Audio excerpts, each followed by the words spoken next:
Tu vida con estilo, al estilo Brand. Y todo el mundo le extrañó. Y le comentaron que por qué, y les contó que él era de Ensenada y que él creía firmemente que esta región pertenecía a una de las franjas vinícolas importantes del mundo. No solamente porque está cercano a Napa, sino porque forma parte de la franja que llega hasta Francia, de hecho. Y el papá de Hans ya trabajaba con bebidas. De hecho, él trabajó en una marca importante que hacía jugos de naranja en los años 80. Y entonces los convenció, les dijo, ustedes son inversionistas, quieren invertir en México, quiero que vengan al Valle de Guadalupe y quiero enseñarles dónde creo que puede ser. Y llegaron a este lugar porque era el único de las montañas del valle principal, y por eso decidieron que fuera aquí. Obviamente ya existía el reservorio de agua. El reservorio no es un lago hechizo. De hecho no tiene ni película de antifugas, lo cual tenemos que hacer porque sí tenemos mucha fuga de agua, pero es un reservorio que capta naturalmente todo el agua de las montañas. Y cuando llegaron aquí dijeron, vamos a hacerlo aquí por el monte. Y Shanique, porque Eric Haxater, uno de los fundadores, tenía una hija que se llamaba Shanique porque le encanta todo el tema de flores mexicanas endémicas.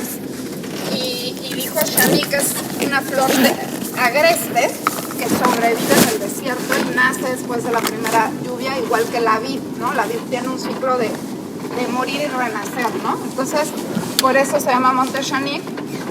Y por eso decidieron hacerlo aquí. Y la primera cosa que hicieron fue la cava. Hicieron una cava. Todas las montañas del Valle de Guadalupe son granito natural. Entonces la cava es puro granito natural. No tenemos aires acondicionados, sino ventiladores, ¿ok? Entonces vamos a cambiar de temperatura, ¿no? Va a ser frío. Vamos a tener, si alguien no trae chamarra, vamos a tener cosas ahí para proporcionarles. Y bueno, pues bienvenidos a la cava, bienvenidos a la carta. Wow. O sea, casi llegando a las 100.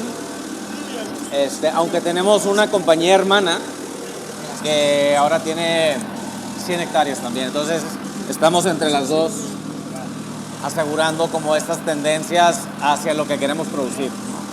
Asegurando pues el mismo estilo. Sí. Entonces ahí tenemos donde crecer bien. Toneladas, yo creo que el promedio de lo que sacamos, porque cada variedad es diferente, pero en cuestión de promedios creo que andamos alrededor de 6-7 toneladas por hectárea más o menos. Depende mucho del año, pero hay años como que va a ser muy bueno, que deberíamos estar cerca de los 7 toneladas más o menos en general. ¿Por qué consideras que este año ha sido un buen año para ustedes? O sea, llevamos los últimos 2 años como muy generosos en cuestión de las lluvias que hemos tenido aquí en la región. Y creo que 2 años después el efecto no es inmediato, sino que siempre es un año después que te toca verlo, ¿no? Claro. Entonces los viñedos ahorita los puedes ver, el vigor que tienen, y son plantas que aunque ya se cosechó, puedes perfectamente observar el crecimiento que tuvieron y cómo tuvieron esa afectación positiva para cubrir la uva. Entonces, el ver un viñedo con esta densidad y este vigor te dice que la planta ha estado contenta y que no ha estado sobre desarrollada, porque las plantas pueden ser muy, muy grandes, ¿no? Claro. Entonces, esto lo hemos conducido bien. Bueno, José Manuel, el ingeniero agrónomo, se ha dedicado a interpretar bien lo que estas plantas este año iban a dar y les dio ese formato para concentrar hacia adentro la calidad. Tú hablabas, Hans Backhoff, presidente de Monte Shanique, de yo te pregunté cuántos vinos tintos tienes, blancos, rosados, cómo ha ido creciendo tu industria, bueno, la industria del vino, que ustedes obviamente son, bueno, de los primeros en México que han han formalizado y se han posicionado en la industria del vino. Entonces, hoy estamos en 2024, ya es una evolución brutal en la industria del vino. Claro. Lo sabemos. No, ha cambiado durísimo. Yo creo que el mercado ha evolucionado hacia un mejor paladar. También ha cambiado muchísimo los estilos de vino en el tiempo. Y el target principal ya no es el mismo target principal de hace 20 años, ¿no? De hecho, el consumo per cápita, hoy en día hablamos de 1.3 litros, pero hace 15 años hablábamos de 200 mililitros, ¿no? O sea, ni siquiera litros. Entonces, la verdad es que hemos evolucionado para bien. Y en términos de producción igual. O sea, creo que los productores hemos aprendido cada vez a hacer mejor las cosas. Y no es porque no sabíamos hacerlas antes, simplemente lo que platicábamos hace rato, ¿no? Los años vino es aprender qué hacer bien y qué no hacer en base a tus experimentos, ¿no? Claro. Entonces... Claro, pero es a prueba y error, y o sea, así se va aprendiendo en la vida y vas perfeccionando. Correcto, y en el vino es súper importante, porque en una misma propiedad puedes tener lugares de mayor profundidad en los suelos o de menor profundidad, ¿no? Entonces, entre más te vas por ejemplo, a las montañas, menos profundo se vuelve el suelo y más arcilloso. Y entre más te vas hacia el interior, la mezcla con arena y con el limo empieza a tomar también como un protagonismo en la tierra. Entonces, el saber qué sistema de raíz va ahí, qué clon va para acá, y qué variedad, es nada más con el tiempo. Claro. Ahora, hoy vemos muchos blends, muchas fusiones de uvas, que además, como platicaba con Mauricio Millán, esto no para. O sea, los tiempos que estamos viviendo todos, que somos partícipes, tú como gran director de esta empresa mexicana, orgullosísima, con tanta experiencia que han sido parteaguas en la industria del vino, pero además ver los experimentos, ver que hay vinos orgánicos, que hay vinos veganos, que hay vinos biodinámicos, que hay vinos sin alcohol, ¿sabes? O sea, ya el vino ya es una industria brutal, Hans. Entonces también ustedes pues se tienen que poner al día, ¿no? Y ver cómo evolucionan con los tiempos que corren. Sí, y yo creo que el secreto allí está en la viticultura regenerativa, ¿no? Exacto. El que busquemos un balance en el campo, no nomás en extraer, sino que en regresar. Y eso el viñedo mismo te lo agradece. Entonces creo que aquí, por ejemplo, tenemos un programa bien interesante, no nomás de sustentabilidad, sino que de buscar mucho materia orgánica. Cuando estás en un desierto, no tienes como la parte orgánica muy hecha, ¿no? Sobre todo esta materia orgánica que a veces es muy importante para el crecimiento de las plantas. Entonces, más bien, el que puedas poner, por ejemplo, coberturas de ciertos granos durante el invierno que generen nitrógeno, que generen una combinación de azufre, de fósforo y que tenga en lugar de andar fertilizando como tal, que es la práctica común en la agricultura, tratas de que esas mismas cover crop que le llaman se puedan plantar para que regresen esa parte al mismo suelo, ¿no? Entonces, eso junto con el agua de precisión para entender justamente las necesidades reales de la planta, porque aquí recuerden también que mucho de lo que sabemos es como muy generacional. Como no hay un tema importante académico que nos mantenga muy actualizados en tema de vitivinicultura, todavía te tienes que ir fuera, ¿no? Para poder especializarte. Entonces, mucha de la información que manejas aquí es generacional. Lo que el abuelito le pasó al papá y el papá lo que le pasó al hijo. Entonces, siempre te tienes que estar actualizando. Y en la viticultura, la tecnología hoy es importantísima. Eso te iba a preguntar de la tecnología. Precisión, por supuesto. Hombre, entonces, es un factor fundamental en estos tiempos, la tecnología, que seguramente ya hoy las herramientas, yo no sé, digo, obviamente estos son unos grandísimos viñedos, ¿no? Y unas grandísimas tierras, pero cómo la tecnología también ha ido transformando la producción de vinos en Monte-Xanic. Para bien, o sea, la tecnología es tu mejor aliado, porque en lo que nos ha apoyado, particularmente en el campo, es que hemos entendido mejor poder interpretar la planta. Entonces la planta es muy sabia y el suelo también, ¿eh? El suelo o sea, cuando de repente llegas en la primavera y ves todos estos campos llenos de estas flores amarillas, que aquí es la típica, es la mostaza, no es una casualidad, es el suelo que te pide que necesita un cierto compuesto. Y en esas flores y hierbas en lo particular son ricas, por ejemplo, en azufre, ¿no? Entonces te está pidiendo el suelo que tengas un buen balance de estos compuestos. Y entonces el poder interpretar a la planta es lo mismo, ¿no? Entonces el que tú tengas un sistema de goteo que es como muy preciso, claro, no es suficiente para entender realmente las necesidades de la planta. Entonces el chiste es que puedas tener algo más allá para que puedas entender si realmente está recibiendo todo lo que le estás dando o si de plano lo está dejando ir, ¿no? Entonces aprendes a darle con mayor precisión lo que necesita en sus diferentes como estados del ciclo y aprendes que durante la cosecha necesita esto y cuando brota necesita esto y cuando está floreando necesitas esto. Entonces tú mismo empiezas como a verla y a entenderla y con la tecnología te permite dosificarlo y entenderlo también. Entonces eso al final lo tienes que meter en una matriz para poder interpretarlo de, oye, vino una ola de calor fuertísima, ¿qué pasó? No, es que este año le metimos tanto de agua en este periodo y entonces la planta sobrevivió muy bien y no le afectaron las olas de calor.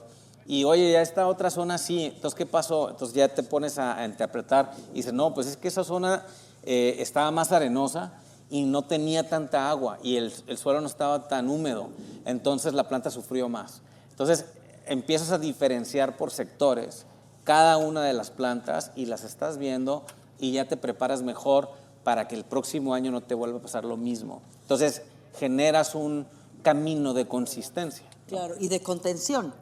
Ahora, ¿qué haces, Hans Backhoff, cuando tienes un mal año de producción? ¿Qué pasa en esta industria, en una marca como son ustedes? ¿Cómo lo resuelven? Pues mira, lo más... En base al clima, sin duda alguna, a eso me refiero. Claro, acuérdate que el cambio climático cada vez da retos nuevos, ¿no? Y no es una excepción aquí. Entonces, entre más puedas tú entender las necesidades de la planta, mejor puedes adaptarte a estos cambios que te avienta, ¿no? la naturaleza. Entonces, la consistencia se vuelve en como tu factor número uno a buscar.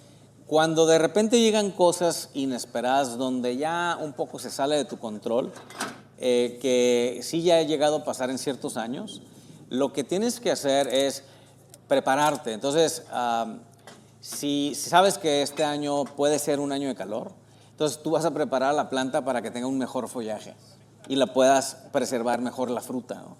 Y en el momento en que algo sucede que no pudieses controlar, entonces tienes tus etiquetas donde tú vas a perfilar cada una de esas calidades.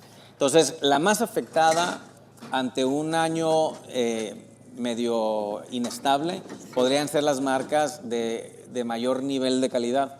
Pero ¿Las esas, premium? Las ultra premium. Como hoy estamos celebrando, exacto. Gran Ricardo con 30 años. Exacto. Entonces, Gran Ricardo no es... O sea, Ludwig puede decirnos, este año yo lo que quiero es tanto, ¿no? Y es lo que planeo vender. Pero la verdad es que estamos a la disposición de la naturaleza y no vamos a poder darle a él siempre lo que él necesita, o a veces menos, y a veces le vamos a poder más. O sea, pero la naturaleza te va dando y te va diciendo lo que puede hacer. Y obviamente ya con José Manuel y con Oscar vamos dándole un poco ese formato y decir, oye, este año sentimos que podemos hacer tanto de esto, lo demás se tiene que ir a esto y lo demás a esto, ¿no? Más allá de las demandas del consumidor. Así es, porque al final tú tienes que darle al consumidor calidad y consistencia. Si no tienes esas dos variables, entonces pierdes lealtad y pierdes credibilidad. ¿Qué vinos últimamente son novedad para ustedes aquí en Monte-Xanic? ¿Qué fusiones, qué blends, no sé, es lo que hablaba hace rato, si biodinámicos, si veganos, si vinos no sin alcohol, no sé, Ya uno se encuentra una bola de cosas en esta industria que la verdad es interesante, porque son los tiempos que estamos viviendo. La verdad es que aquí no dejamos de jugar, ¿no? Todo el tiempo estamos buscando aprender, porque en esta industria lo padre de todo es que puedes pasar 100 años y piensas que ya sabes todo, y ya cuando llegas ahí te das cuenta que te hace falta otros 100, ¿no?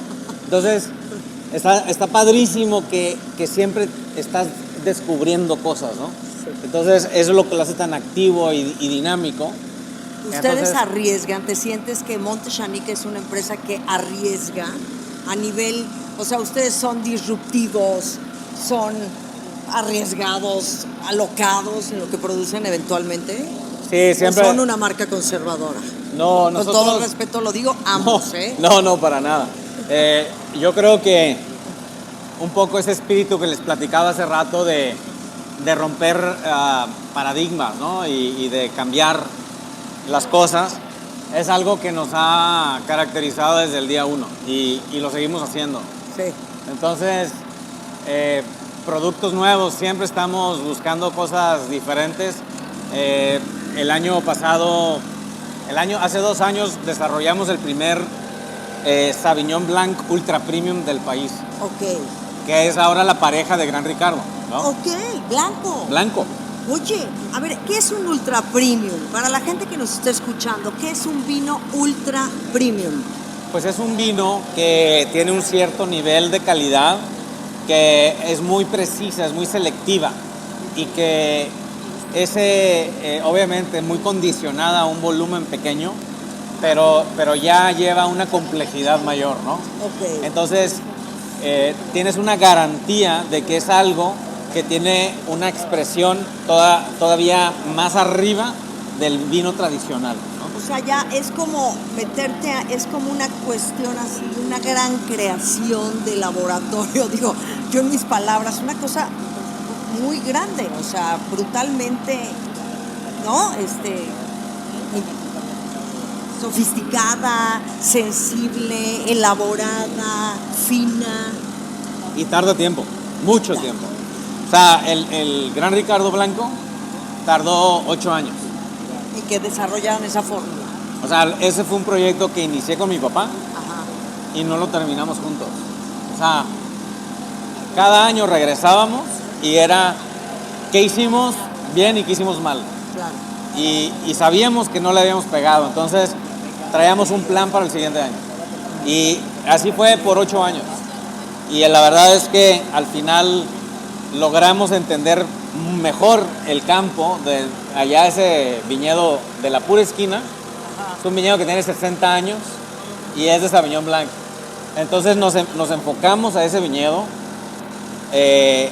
Realmente fuimos muy selectivos con lo que íbamos a dejar colgando y le dimos 3 pasadas, ¿no? Para dar una muy fresca y luego una más evolucionada. Y entonces terminamos tomando un poco de lo mejor, tanto de la acidez como de la parte más fresca y tropical, y salió un producto maravilloso, ¿no? ¿Cuánto tiene en barrica? Este tiene cerca de, yo creo que 6 meses. O sea, no es como el Chardonnay que trae un poquito más. Todo es de este viñedo. Todo es de ese viñedo. Mira. Y estuvo padrísimo porque el Sauvignon Blanc es bien difícil que tenga estructura.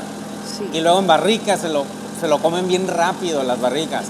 La barrica acaba haciendo overpowering al vino. Ajá. Entonces ya no te quedó nada de tu Sauvignon, ya no puedes mostrar el terruño. Y entonces Exacto. Fíjate. Pero ahí es donde el enólogo también tiene su poder, ¿no? Y dice, a ver, ¿qué voy a hacer para que tenga estructura este vino? Entonces, madura un poquito más. ahí viene Oscar, ¿no? Y Oscar ha sido mágico porque la verdad es que no lo habíamos hecho antes hasta que empezamos con Oscar a hacer un poquito esta recapitulación de, a ver, ya hicimos esto, ya hicimos el otro. Y al final, pues es un proyecto que para nosotros es mucho sentido de pertenencia, Exacto. porque lo iniciamos pues con nuestro socio fundador, que fue mi papá, Sí. y que fue como que esta cuna fue nuestro mentor, ¿no? Y creo que es un cierto pues tributo pues hacia el proyecto y a él, ¿no? En lo particular. Claro. Hace ratito hablabas acerca de esto que ustedes hicieron ustedes, creadores de Monte-Chanic, generaciones antes que tú, sin duda, tu padre, que fue también como una cosa, como un experimento, como un rifársela, ¿no? O sea, decir, vamos a jugárnoslas, vamos a hacer esto, y hoy ves los frutos que han producido ustedes y que han sido influencia para tantos productores de vino que hay hoy en día, Hans, porque tú sabes, hay cientos de viñedos en este país, en diferentes regiones del país, y ustedes son un gran referente del buen vino, porque no todo el vino que se hace en este país es bueno, y no le estoy quitando méritos a nadie, pero es una realidad. Sí, yo creo que como todo, o sea, ahí es una región que nace, ¿no? Es una región que crece, que se desarrolla.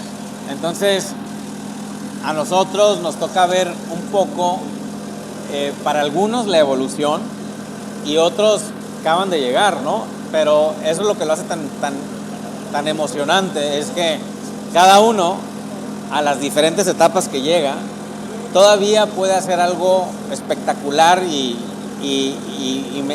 granular para la historia. Exacto. Entonces, la historia no está escrita, la seguimos escribiendo. De acuerdo. Y entonces es muy joven porque se detonó hace poco, ¿no?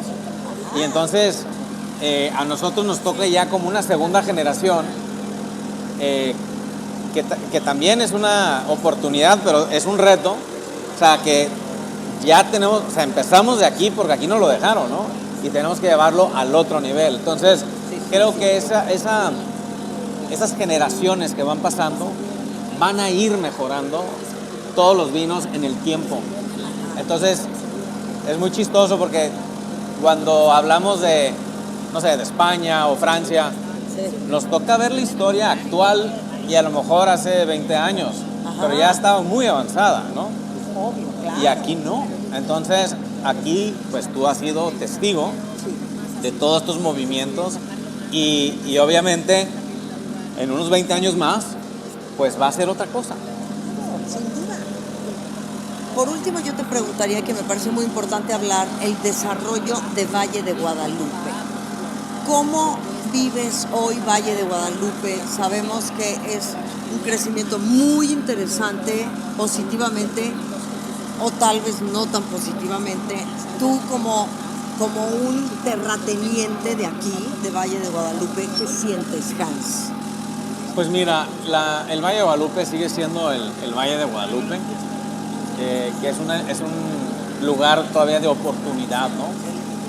Y si nosotros damos un foco y una importancia a lo que es la vocación vitivinícola, entonces tenemos mucho futuro.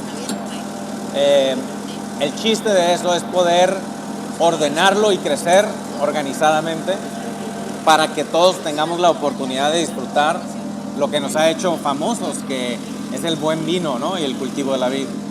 Entonces, si tenemos esa visión y esa inteligencia de poder ser muy cautos en cómo queremos crecer, que yo creo que el crecer siempre es importante, pero el crecer es de diferente manera y lo puedes hacer respetando la vocación agrícola. Creo que ese para mí es el secreto. Y estamos en un momento todavía donde podemos disfrutar muchísimo la naturaleza, los viñedos, los paisajes y esta vibra tan positiva y buena vibra que hay, ¿no? Muchas felicidades, Hans Backhoff, presidente de Monte-Chanic. Gracias, querida amiga.